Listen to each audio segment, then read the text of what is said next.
뱃살이 최대 고민이라는 이승현 씨. 살과의 전쟁에서 승리하기 위해 운동은 물론 식단 관리에도 노력을 기울입니다. 건강을 위해서 귀리하고 현미하고 또 하얀콩, 살 빠진다 해서 하얀콩도 넣고 그리고 옥수수도 넣었어요. 그래서 저는 흰쌀밥 잘 안 먹어요. 다이어트에 좋은 채소와 쌀뜨물에 담가 염분을 뺀 생선까지. 다이어트를 위한 그녀의 고민과 노력이 묻어나는 식단인데요. 정말 건강해 보이는 식단이네요. 좋아하는 야식도 딱 끊고 세 끼 이렇게 건강한 집밥을 챙겨 먹은 지 10여 년. 나름의 다이어트 규칙도 만들었습니다. 밥을 빨리 먹으면 다이어트에 안 좋다 하잖아요. 왜냐면 빨리 먹게 되면 양이 많아지거든요. 제가 그릇을 또 크게 한 거는 밥을 양을 적게 하더라도 많은 느낌이 들어요. 포만감을 느끼게 되죠. 그래서 저는 일부러 큰 그릇에다가 밥을 조금 넣어서 먹어요. 문제는 이런 생활 습관에도 10년째 실패하는 다이어트. 억울해요. 엄청 억울해요. 아니 왜 살이 안 빠지는지. 이렇게 노력했는데 안 빠지면 뭐 사실 우울증도 오더라고요. 순간에. 도대체 이승현 씨에겐 어떤 문제가 있는 걸까요? 팔을 많이 힘차게 흔들고요. 턱을 살짝 들고. 가정의학과 심경원 교수님과 함께 이승현 씨의 일상 속에서 그 해답을 찾아보기로 했는데요. 사실 살이 빠져야 되는 거잖아요. 근데 왜 안 빠지는 걸까요? 이 살이 안 빠지는 이유가 바로 몸 안에 염증 때문일 가능성이 높습니다. 염증.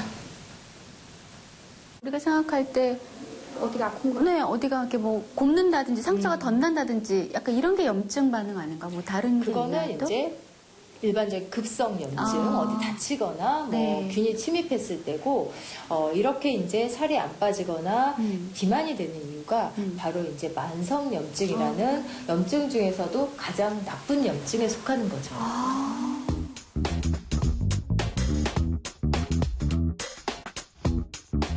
현재 이승현 씨의 몸속 염증 상태는 어떤지 병원에 찾아 자세한 진단을 받아보기로 했는데요. 검사 결과는 놀라웠습니다. 염증을 유발하는 활성산소 수치는 정상인의 1.5배, 나쁜 지방인 유리지방산은 정상인의 3배, 간 기능 수치 역시 비정상적인 수준으로 해독 능력이 떨어지는 것으로 나타난 건데요. 결국 이런 문제로 인해 유발된 염증이 이승현 씨의 다이어트를 방해했던 겁니다. 다양한 원인으로 우리 몸속에 나쁜 염증성 단백질이 쌓여서 발생하는 만성 염증. 전문가는 질병의 씨앗이라 불리는 이 만성 염증이 생성되는 곳에 주목할 필요가 있다고 말합니다. 실제로 대표적인 염증 유발 물질, 사이토카인, 아디포카인 이런 물질이 생성되는 부위가 있는데요. 어디냐면 지방세포라는 거예요. 사람마다 100억에서 300억 개가량 존재한다는 지방세포. 지방세포는 에너지 저장고 역할을 하는 우리 몸에 꼭 필요한 세포입니다. 하지만 과도한 영양소 흡입으로 지방세포가 과다해지게 되면 우리 몸에 각종 문제를 일으킬 수 있는데요. 우리 몸에 지방세포가 과다하게 늘어나게 되면은 지방이 축적되면서 이 지방세포에서 여러 가지 나쁜 염증 물질이 유발되게 된다라고 보시면 되는 거고요. 결국 비만한 사람들의 지방세포에서 염증이 생성되고 이렇게 생성된 염증으로 또 비만이 되는 결국 비만의 악순환의 악순환이 이어지는 원리인 거죠. 우리 몸 건강과 다이어트를 좌우하는 지방세포에 대해 관심이 많은 한 사람. 바로 저 안현홍입니다. 네, 안녕하세요. 네, 안녕하세요. 지금 뭐 하고 계세요? 저 오늘 제가 새로 시작한 드라마 야외 촬영 있어가지고요. 대본 보고 있었어요. 지금은 본 촬영 전 배우들이 합을 맞추는 리허설 시간인데요. 이렇게 보니 저 살짝 긴장했나 봅니다.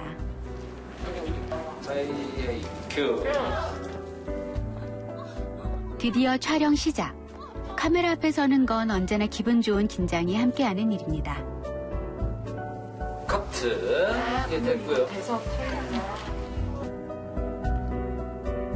소개가 좀 늦었지만 저와 함께 드라마에 출연하는 한 사람. 20년 지기 친구 김정현 씨입니다. 이랑 지금 좀 달라진 게 좀 있을까요? 저는 개인적으로 20년 전의 연홍이랑 연홍이의 모습이 거의 비슷하다고 느껴져요. 이제 뭐 중년이라고 하기에 좀 아직도 어색해요, 사실. 근데 나이로 봐서는 이제 뭐 우리나라 나이로 44살이니까. 야, 꼭 굳이 이렇게 숫자를 꼭 공개해야 돼? 삑 해주세요, 삑. 저는 44살인데요. 이 친구 나이가 몇 살인지 모르겠어요. 마음은 아직도 20대인데 몸은 예전 같지 않습니다. 특히 신경 써야 할 건 다이어트죠. 제가 가장 크게 느끼는 변화는 예전과 달라진 체형인데요. 이제 나이살이라고 하죠. 팔뚝, 뭐 뱃살, 등살. 보이는 부분은 자꾸 살이 없어지는데 안 보이는 부분들이 자꾸 쌓이더라고요. 저도 꽤 많은 다이어트 방법을 시도해봤는데요. 최근엔 지방세포를 열심히 관리해보기로 마음먹었습니다. 일단 걸어야죠. 촬영 중간중간에는 이제 시간이 없어서 못 가잖아요. 그럴 때는 이제 식사하고 나서 시간 있을 때 주변에 이런 좋은 공원 있으면 산책을 좀 하는 편이에요. 대부분 주부들이 그렇듯 저 역시 본격적으로 다이어트를 고민하게 된 건 출산 이후였는데요. 임신하고 나서 아이 출산하기까지 총 한 12kg가 쪘는데 그때도 약간 식사를 사실 아기 가졌을 때는 많이 먹고 싶은 게 진짜 많잖아요. 근데 많이 좀 참으면서 지냈던 것 같긴 해요. 네.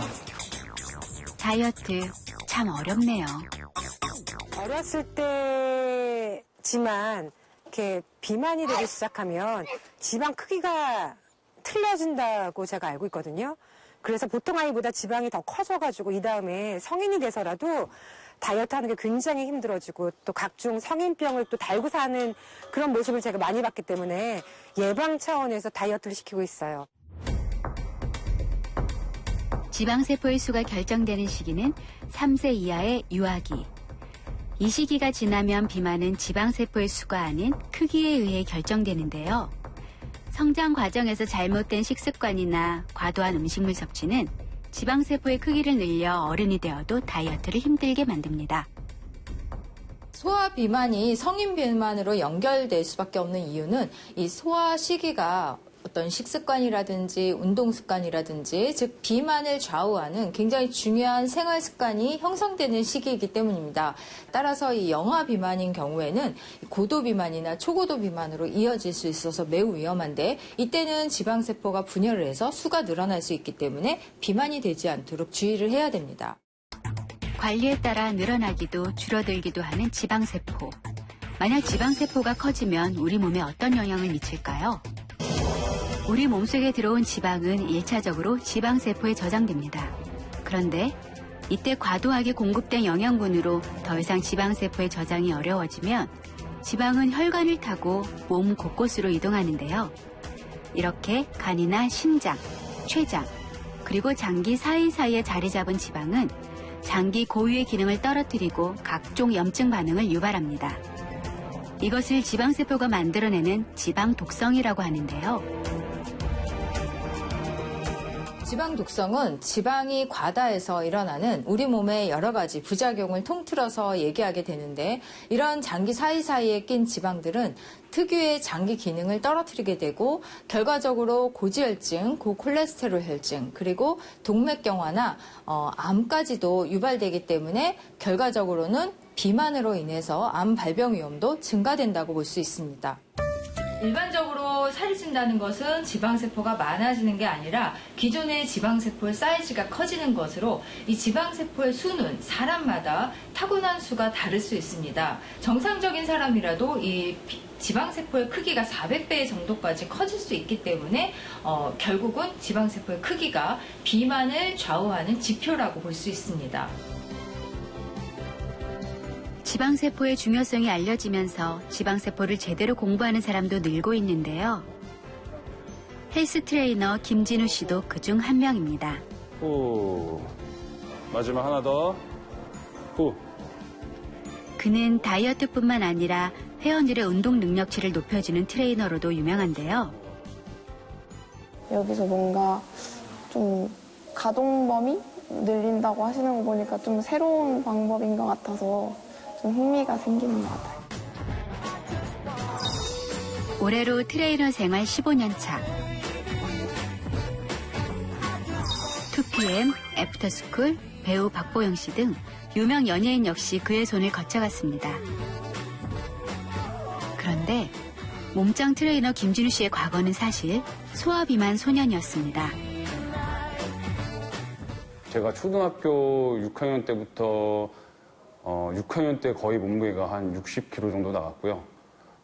중학교 3학년 때 키 170에 한 100kg 가까이 나갔었어요. 우량아로 태어나 줄곧 소아비만 상태로 성장했다는 김진우 트레이너. 그가 살을 뺀 건 우연히 겪은 충격적인 경험 때문이었습니다. 제가 이제 어렸을 때 워낙 먹는 걸 좋아하다 보니까 이제 사가지고 꼬치를 먹고 있었어요. 떡볶이랑 꼬치를 먹고 있는데 어떤 여자 중학생 2명이 이렇게 지나가면서 저 돼지 저렇게 처먹으니까 저렇게 돼지가 됐지 하고 지나가는데 굉장히 어떻게 보면 되게 단순한 충격이었지만 그거를 통해서 제가 다이어트를 해야겠다고 결심을 하게 됐어요. 이런 그가 지방세포를 제대로 공부하기 시작한 건 체대 진학 이후였는데요. 저를 비만으로 만들었던 지방세포가 줄일 수는 없다는 걸 알게 됐고 그러다 보니까 더 공부를 하다 보니까 이 지방세포 자체를 좀 더 좋은 방향성으로 만들 수 있지 않을까 해서 운동을 하게 됐죠. 우리 몸의 지방은 2가지. 에너지를 저장하고 지방세포의 크기를 키우는 백색 지방과 저장당 에너지를 열로 소모시키는 갈색 지방인데요. 김진우 씨의 경우 꾸준한 운동으로 갈색 지방의 힘을 키워 비만에서 벗어날 수 있었던 거죠. 중강도 근력 운동을 꾸준하게 하면요. 근육세포에서 이리신이라는 호르몬이 만들어져요. 그러니까 이 이리신이 백색 지방을 자극하고 갈색 지방처럼 작동하게 만들어서 비만에서 벗어나게 해준다라고 보는 거고요. 그래서 우리 몸에 도움이 되는 이 에너지를 만들어내는 갈색 지방을 많이 만들어서 백색 지방을 좀 대체할 수 있으면 그게 가장 좋은 방법이라고 볼 수가 있겠죠.